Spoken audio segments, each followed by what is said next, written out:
Recording is starting. Okay, thank you very much, everybody. Welcome back for another M-Dash webinar. Today, once again, we have Chad Bousley joining us, who is the Senior Instructional Designer at Oakland University. He joined us earlier on, just about a month ago, to give us a wonderful presentation about H5P. And if you haven't checked that one out, definitely go and check it out because, well, I mean, just from my personal perspective, he opened my eyes to a lot of different aspects of H5P that I hadn't considered before. And so it's like 6 hours worth of webinar squeezed into 1 little hour. So definitely go and check that out. Okay, but today we're not actually talking so much H5P as the topic of the day, Moodle AI testing, insights from an instructional designer's perspective, which is, I'm guessing, a little different to the developer's perspective or the admin's perspective or something like that. So an instructional designer's perspective especially is going to be an interesting, unique take on this for sure. So I'm going to look forward to it. Anyway, without me talking up a storm for the entire hour, I'm going to hand off to Chad Bousley. So, yoroshiku onegaishimasu, Chad. Thank you. Thank you very much, Adam, and I really appreciate you all having me back again. We had a lot of fun when we did the H5P webinar, so it's lovely to be back. So yes, before I jump into all of the slides here, I do want to explain a few things for the audience that I hope will just give them further context on this presentation and how things work at my institution, because I have a feeling it might be very different from what they may be experiencing in Japan. So as Adam had mentioned in that lovely introduction, I am looking at this through the lens of an instructional designer. So at my office, we actually have our own in-house developers, also support staff that handle not only some things with development, but also when faculty have questions, when students have questions, and then when faculty want to discuss more things in depth about online course design, online teaching best practices, also now a lot of things related to artificial intelligence, and also ADA compliance, so disabilities and accessibility. That's generally when they come to us. And so I was really looking at this through the lens of how can AI be helpful for faculty, instructors, and students. So we won't be getting into the weeds or into serious details about how the AI large language model was installed on our test server or anything like that. Adam would be much more well adept to answer those questions anyways. And a big shout out to Adam as well, because I have a few links at the end of these slides that were Adam's videos that I found on YouTube. So, also, I wish we would have had those when we were doing some of our AI testing, because it would have been very helpful. So let's talk now about what we'll be going over today and how we did some of the testing. So in a nutshell, today we'll be talking about the testing overview. So exactly kind of what we did, how long it took us, things like that. Some of our concerns and things that we noticed after doing quite a bit of testing and really imagining what will be helpful for instructors and students, and also maybe not so helpful or sometimes even a little bit misleading. That leads into a lot of the findings. And yes, we did use Ollama AI.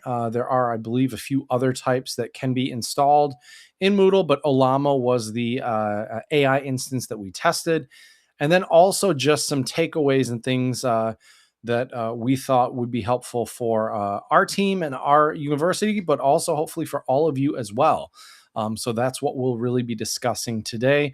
And feel free, folks, if you have any questions, if you want to share in the chat throughout today's presentation, happy to answer any questions about any of our experiences. And I also do want to mention, I made a grave mistake in assuming that we would have Ollama on our test server for much longer than we did. We actually have just done, we basically cleaned up our test server quite a bit, and Ollama was deleted off of it. So I don't have any screenshots today, unfortunately. So I do sincerely apologize for that, but I hope my explanations and things will be clear enough for all of you, so you will be able to at least visualize or conceptualize what we are discussing. The nice thing is, if you are on the Madge Moodle page, even to get into this presentation, I noticed there was an AI summarize button, which looked very similar to the AI summarize button that we saw in our Moodle testing. So if you are curious, you can try that out there and you might have a better idea of what I'm talking about. So let's talk about how the instructional design team, and by the way, we were joined by our support team as well, which they gave a lot of really good insights to everything going on because they do a mix of instructional design, but also developing and coding and things like that. So big shout out to our support team that helped out with this. So we did deploy Ollama on a test server. One of the reasons why we did it on a test server is we were a little concerned that if faculty and students had full access to this, we didn't want faculty to be in a big uproar. We also didn't want students to be confused or wonder what this new thing is in their courses. We have a very strong faculty union at our institution.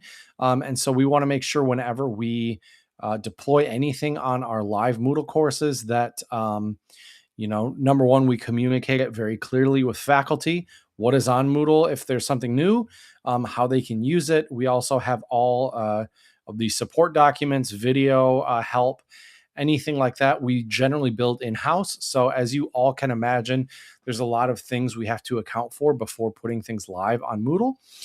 So that's why we did everything on a test server. And we were just very curious about a lot of the more frequently used items or activities in Moodle and wanted to really test those out. So things like quizzes, forums, assignments. Quizzes was one we probably spent the most time on. We also spent a significant time on forums as well. With assignments, because the only main feature there is just summarizing whatever instructions are there. There wasn't as much for us to kind of test out and try out as there was especially with the forums. And I also want to mention that we did do a lot of testing from the student and instructor roles. And when I say student roles, I don't mean a test student. I mean that I was actually, first I had full instructor privileges, and then my colleague actually changed me into an actual student in our practice course on the test server, which was fun, but also frustrating because then I didn't have all the instructor privileges that I was accustomed to. So, but it was a much more realistic view of what students would see when it comes to what the AI looks like for them. And that was really good to capture the full experience. And unfortunately, our testing window ended up being much shorter than we would have hoped. Some of that was because, as you can imagine, September, at least in the United States, is when the semester starts. So we had a lot of other things that we needed to help faculty out with. And another big thing that we needed to be concerned with was we had tried to do a lot of planning for the accessibility guidelines and helping faculty with that. So that is why the testing kind of stopped in September of 2025. So also keep that in mind when I talk about our findings, because it is very possible that what is, as you all know, AI changes very rapidly. And, what was capable in July and September of 2025 could look very different to what we see now in May of 2026, or whenever you may be watching this later on in YouTube. There's probably even more things that are happening there. And as I mentioned, when we did this, this was, I believe we were running on Moodle 4.5, if I remember correctly. So even if you are using like Moodle 5.0, it's going to look different. And I believe there's a lot more AI capability there as well. So these are all things to keep in mind as we're discussing everything today. But, the testing, I will say it was a lot of fun for us. We got to really try to be imaginative and creative and think about what we could be doing with this and what faculty and students might do and how they could benefit from it. So now I want to talk about some of the different questions we had. We actually spent a lot of time doing a brainstorming session before we even really dove into a lot of the AI testing, thinking about some of these main questions, right? So number one, how does AI work with different roles? Is it different for students? Is it different for instructors? When we tested this out, It wasn't really very different from students and instructors, which did, not to foreshadow or give away too many things later on in today's presentation, but the fact that the students could do pretty much everything the instructors could at the time we tested this was a little bit concerning. Especially our biggest concern was when we did some of the testing with the quizzes, which I'll talk about in a little bit here, but it was really interesting. Another one that we were really curious about was the capability or possibility to have a conversation basically with yourself or with AI in a forum. Because if any of you have tested any type of AI, whether it's ChatGPT or Claude or I'm trying to think of some of the other ones, you all catch my drift. You all understand what I mean here. You can have a conversation basically with yourself in the large language model. And we were curious, is that possible in Moodle, especially with a discussion forum? We were also really curious, how does the summarize feature work in a Moodle quiz? Will it summarize things and give away answers for students? That could potentially be very bad. Was there some kind of plugin for integrating AI into the forums? So we just used Olama. If I remember correctly, it was just Olama. We might have had something with we have Tiny MCE editor at our institution. So there might have been an extra integration there. But I would need to talk to our support staff to double check that. So I might need to get back to you on that one, Adam. But I know we were able to use it with the forums. So I hope that at least helps. We were able to basically type in a prompt and then it would give us the text. I do believe, though, we had to copy and paste that into the forum, if I remember correctly. So I hope that helps. We were also very curious about how AI can be used for feedback in different activities. Would faculty be able to use AI to give students actual feedback in assignments, in forums, and different things like that? So those were some of the main questions.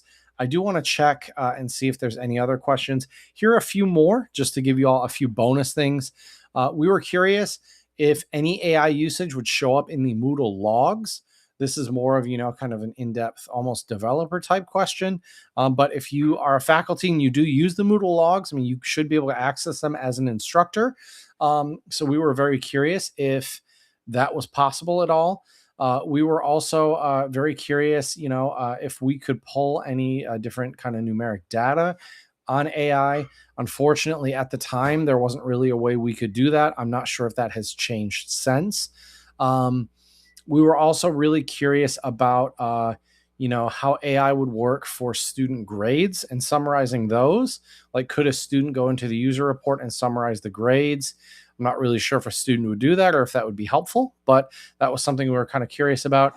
And the one that one of my colleagues brought up that I thought was a fascinating question was, can AI be used to create specific characters in a forum? So let's say you wanted to kind of make up, a pseudo student that could interact with other students. Is that possible? Unfortunately, what we learned is each forum thread is pretty much its own, it's its own thread. It's its own thing. So it wasn't really possible to do that, at least when we tested these out. But that would have been so cool, wouldn't it? Can you imagine if you, set up using an LLM, a type of, additional student in your course that could bring up other opinions and ideas, especially if your students hadn't brought some of those things up, just so your students could think about it.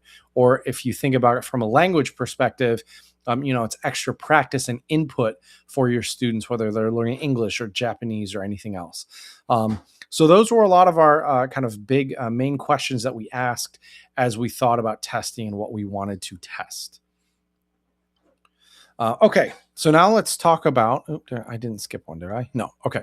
So now let's talk about some of the things that we saw and what we found. So number one, as I mentioned, we spent a lot of time testing the summarize function with quizzes, because first and foremost, when I was poking around in our Moodle test server, I was really surprised to see that there was the summarize option when I was enrolled in a course as a student, and I was able to use it. And what was so fascinating about this was that it would summarize the question text So, if your question is, what is the capital of Michigan? Which is, it's Lansing, by the way, folks. It's not Detroit. Most people think it's Detroit. It would summarize and say, this question asks about the capital of Michigan or something like that. But what we also saw after regenerating these summaries, and I will admit, folks, we did one of the quiz questions. I think we regenerated the summary at least 7 or 8 times. And every time it would give us something else in the summary. Now, what was interesting, but also a little bit concerning or even alarming, was the fact that it would also sometimes summarize the answer options. Now, here's the problem with that. The problem is if it summarizes an answer option, students don't know if it's simply summarizing the answer or if it's telling you this is the right answer and you should choose this answer. So we tested this with 5 or 6 different quiz questions. And it was actually a quiz that I built, so I knew the answers, and I would purposefully answer it wrong, but I would answer the one that was generated in the summary. And it would give me obviously the incorrect answer. So it was fascinating to see that, if you were a student taking a quiz, you could hit the summarize button, and initially you might think, wow, I hit the jackpot. This is telling me all of the correct answers, and now I'm going to get 100% on my quiz. But then you actually pick the answers that are generated and not realizing that, oh, this is just summarizing a specific answer option. So it's summarizing option A or option B or so forth. So, it was really interesting to see that. We also used it on a syllabus quiz. This is something we do very often at our institution, something we recommend. And so some things were interesting, like responses like 9 out of 10 indicates academic excellence. It would appear this summary that we saw, it was something in one of the question texts, but it was kind of unclear where it came up with that response. And the other thing to keep in mind is every time we would do these different generated responses, we would get something different, whether it was a summary. Also, too, if we would give it the same prompt, so we tested this with discussion forums, we would use the same exact prompt, and then we would get a completely different output.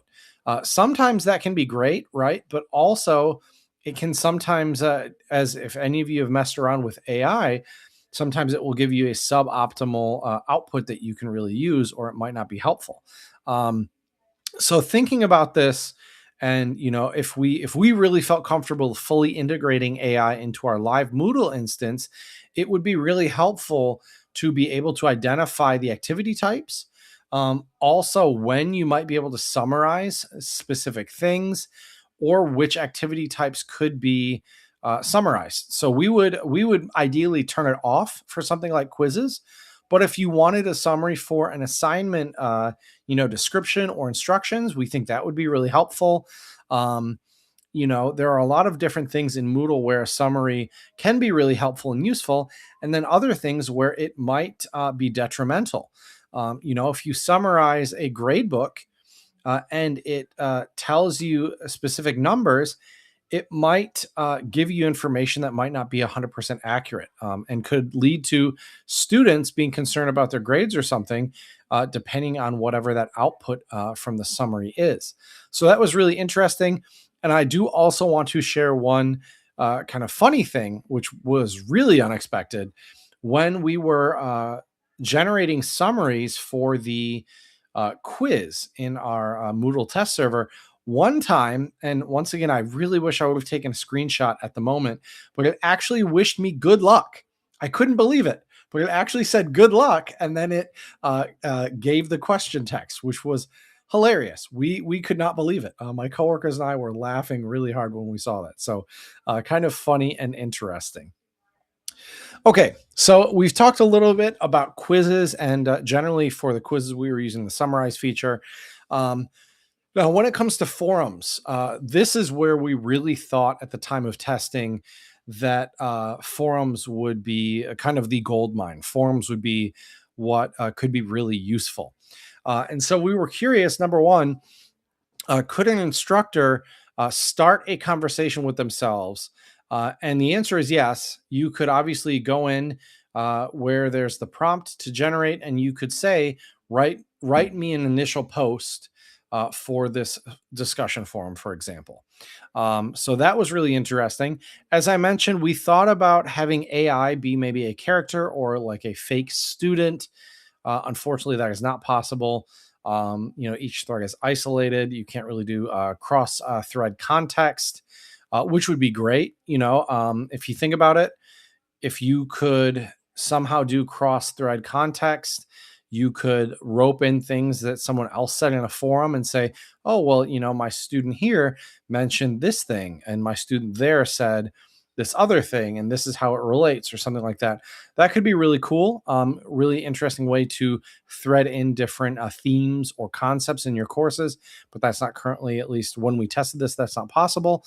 The nice thing is with the student and instructor roles, at least you could look at this, I guess, as a good or a bad thing. There is post summarization. So, if a student did write a long, lengthy response, you could summarize it, which is good. But with that summary, once again, it will give you a different output every time you summarize. So you really would need to check it with the actual response or post the student made to make sure it's actually accurate. So I think in a more practical sense, doing a summary of a post isn't potentially going to save as much time as one might think, because at least for me personally, I would want to double check and make sure that summary is actually accurate, right? So that's something to keep in mind. The other thing too is having canned responses or kind of the same response.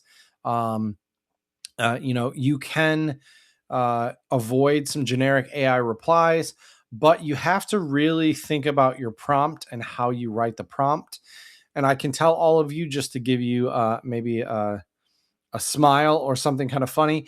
When we tested this out, we we used the prompt, how can you make friends with AI? And things like that. And it was really funny to see the different responses when we use those prompts.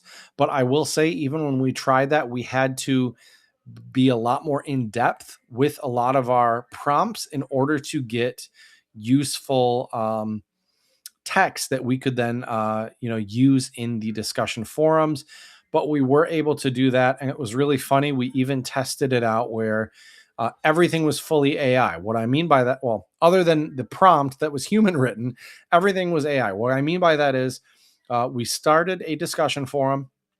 I believe I was still in the student role, and I did a prompt about how I can make friends with AI.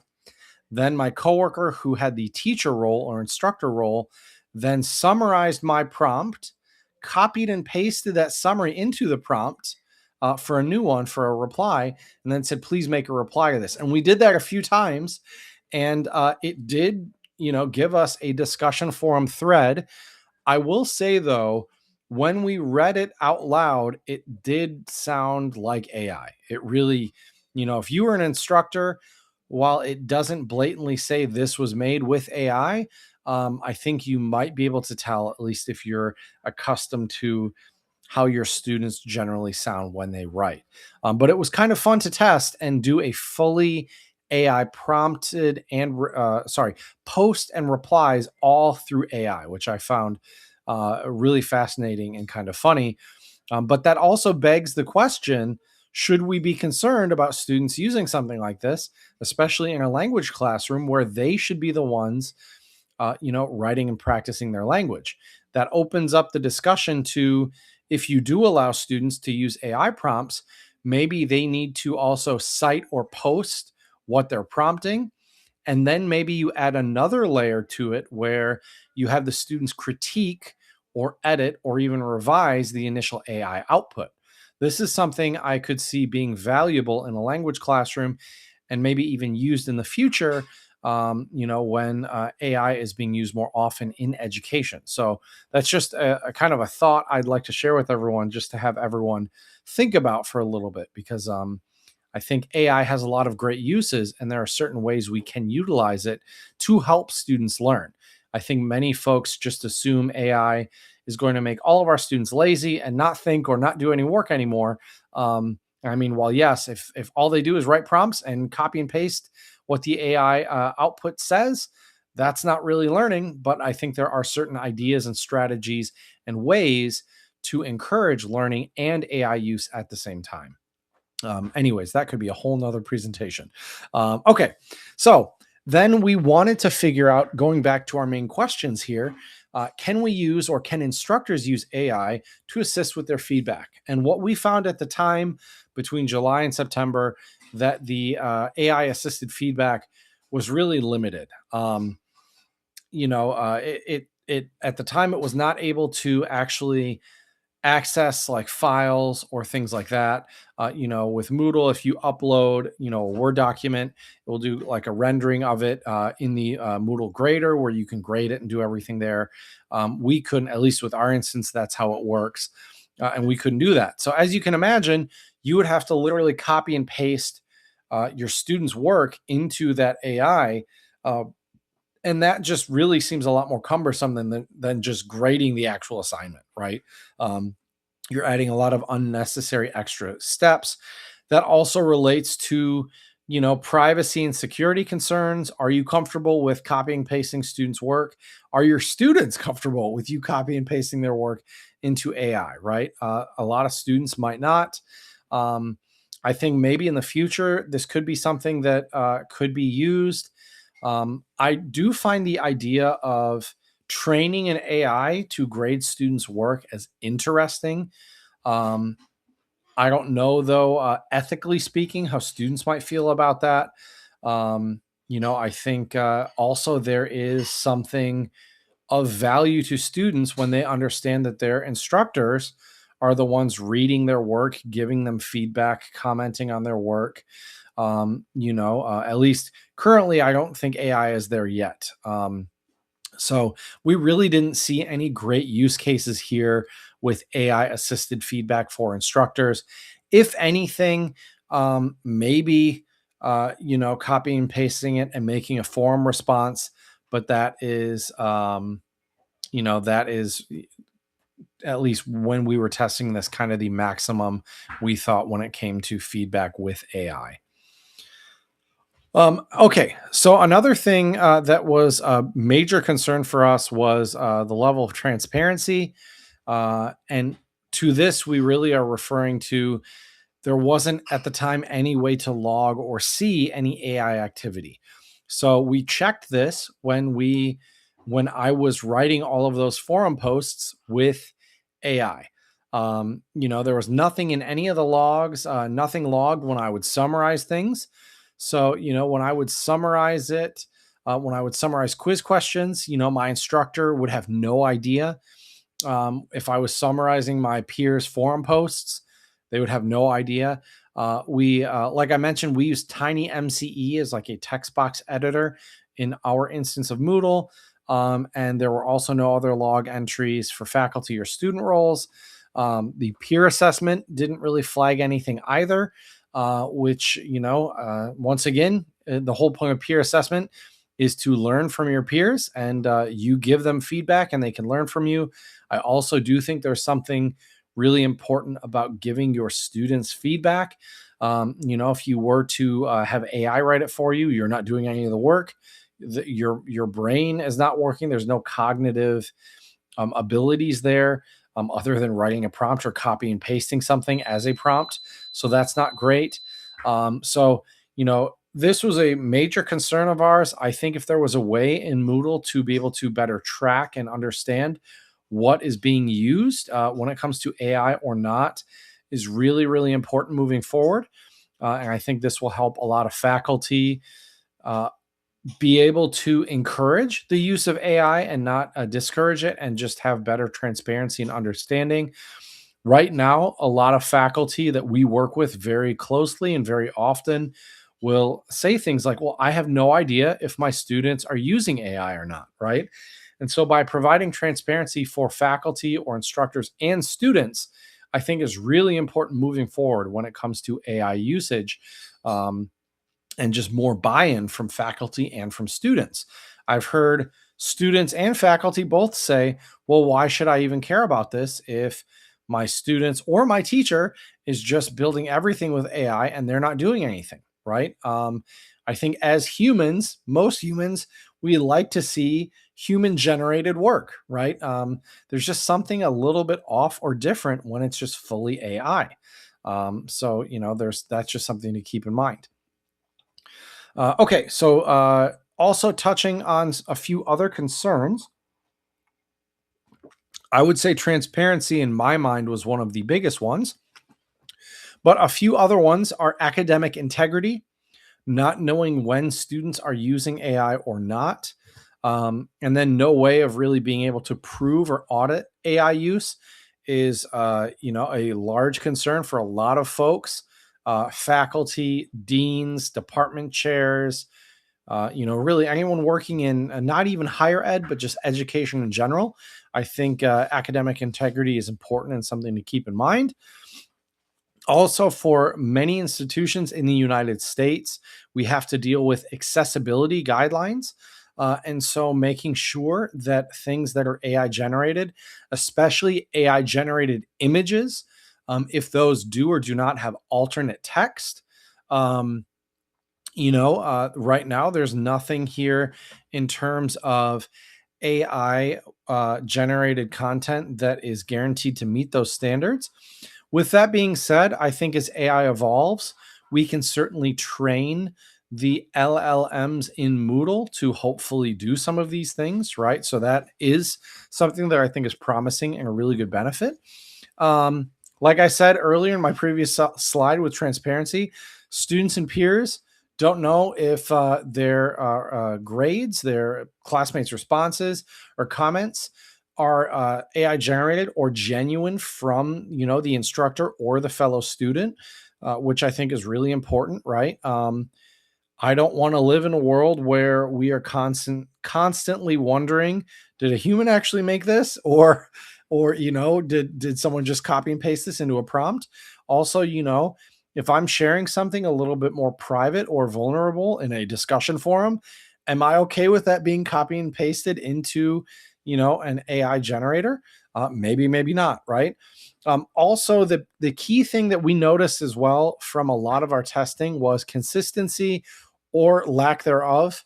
The fact that I was wished good luck on one of my quiz attempts on one of those questions, and then I went to the next question and it gave me one of the answer options that was summarized is a little concerning, right?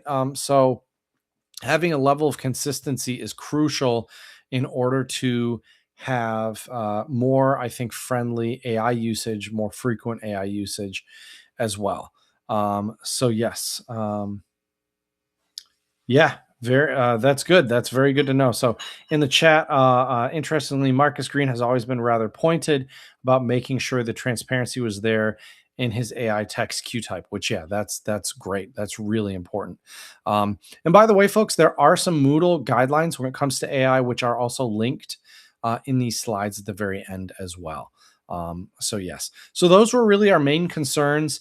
I will say in hindsight, I wish we would have had some more time to do some of this testing and try more things out.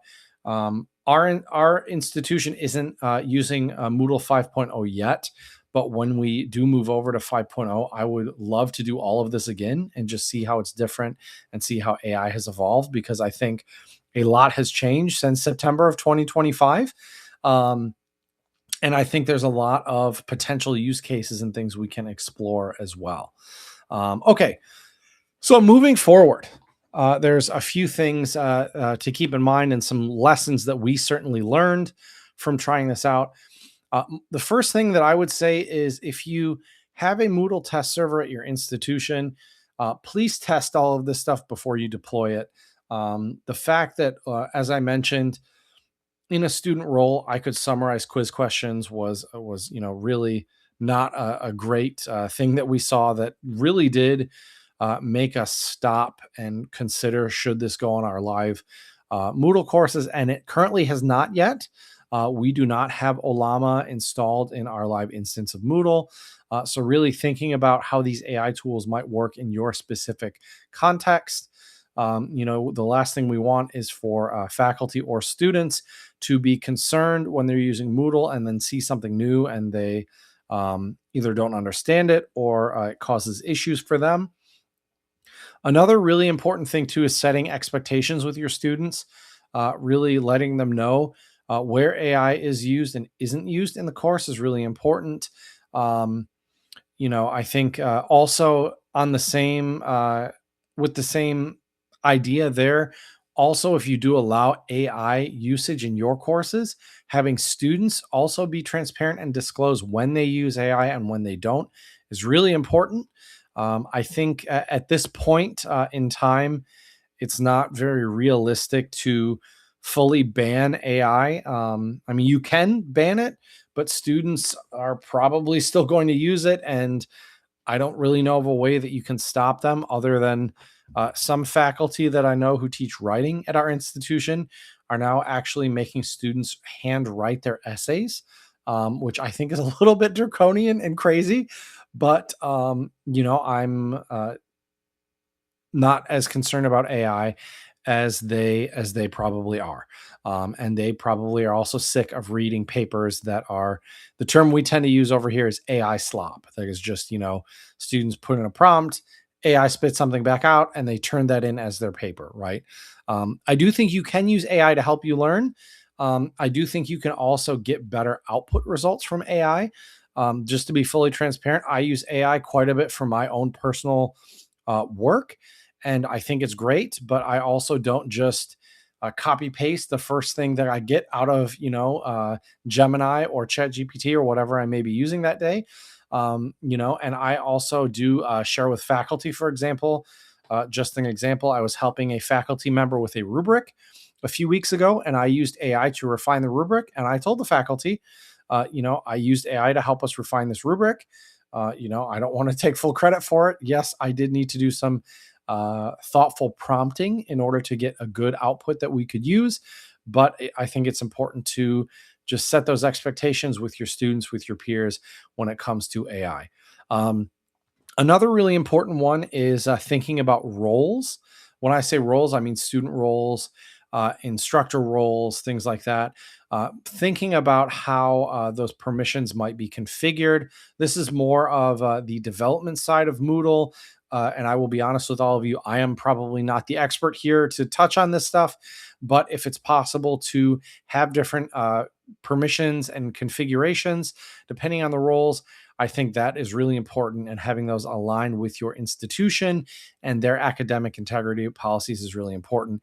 And the other main thing, and this really goes back to those questions. So let me even just quickly go back to those questions. Sorry for the quick clicking, folks.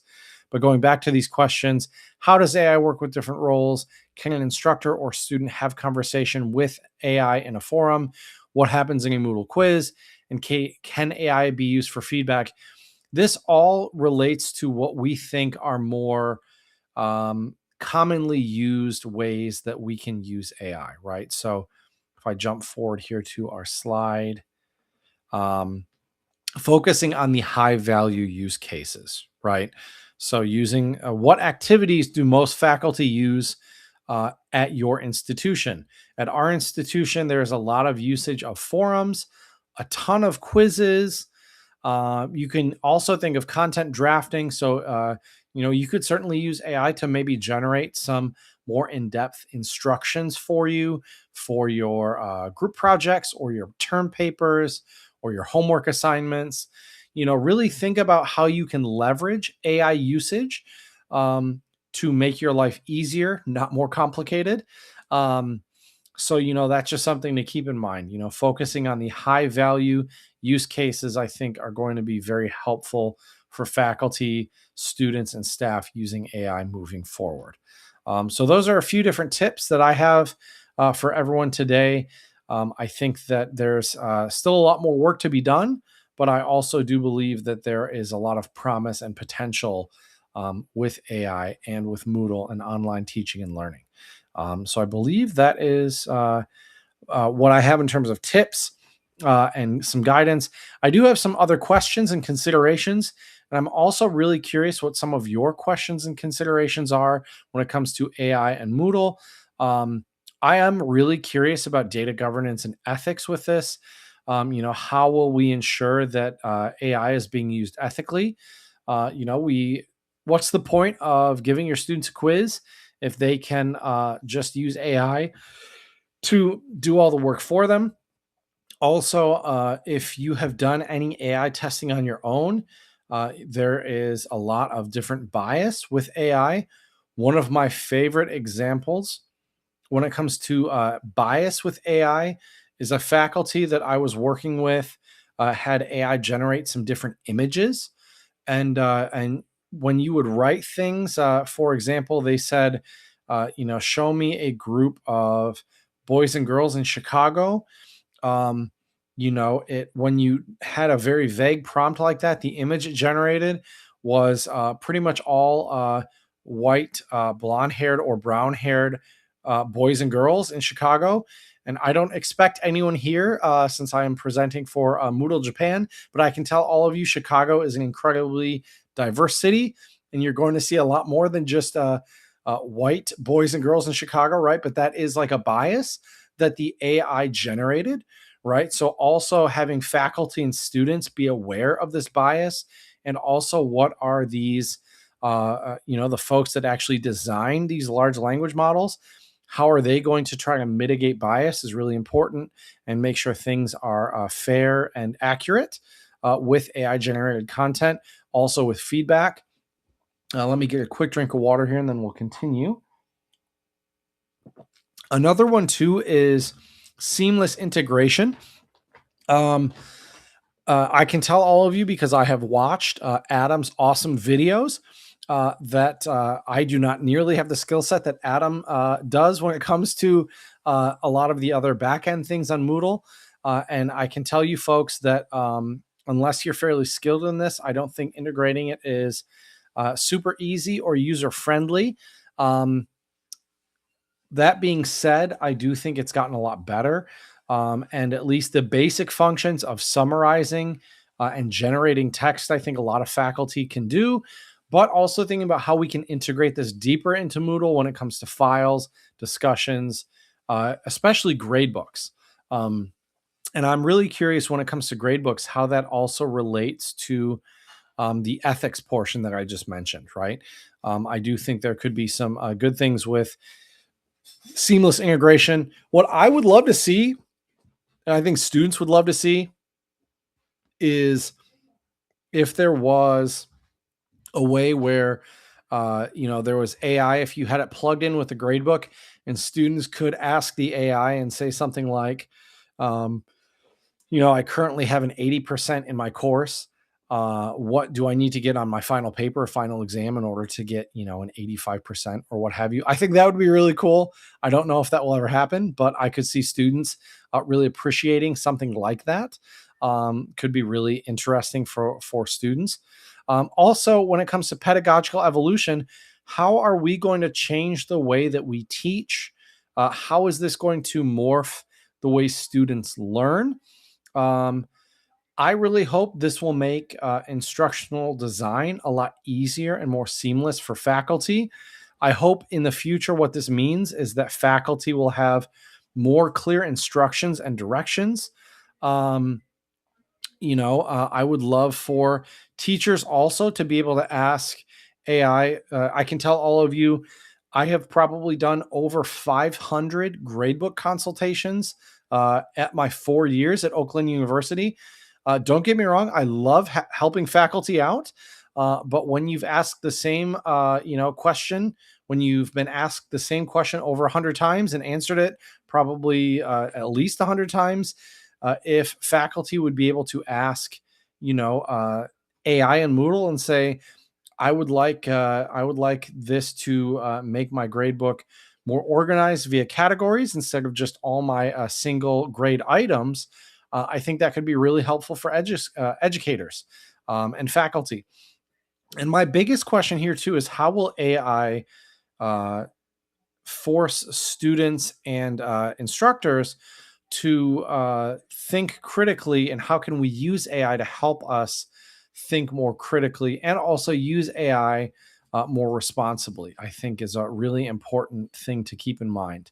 I will also say we did have some questions, and we are hoping at some point, kind of the next step in this phase, is we want to do some faculty testing. So on our test server, what we would do is give a few faculty member access. This would be a fully volunteer basis, but we would love to have faculty, test this out and see what they think, because obviously they can provide some interesting insights, feedback, ideas for what could and could not be used, and also what some of their concerns would be. So that's kind of the next big step for all of us at our institution, is to get some faculty feedback and begin doing some faculty testing. I can say, I think with a high level of confidence, that at least at our department, we are currently not ready to deploy Olama in our live Moodle instance yet. We want to do a lot more faculty testing and really think about how faculty will use AI, interact with it, and what their concerns might be, and how we can hopefully address some of those concerns as well. So those are kind of our future questions and considerations for AI when it comes to Moodle.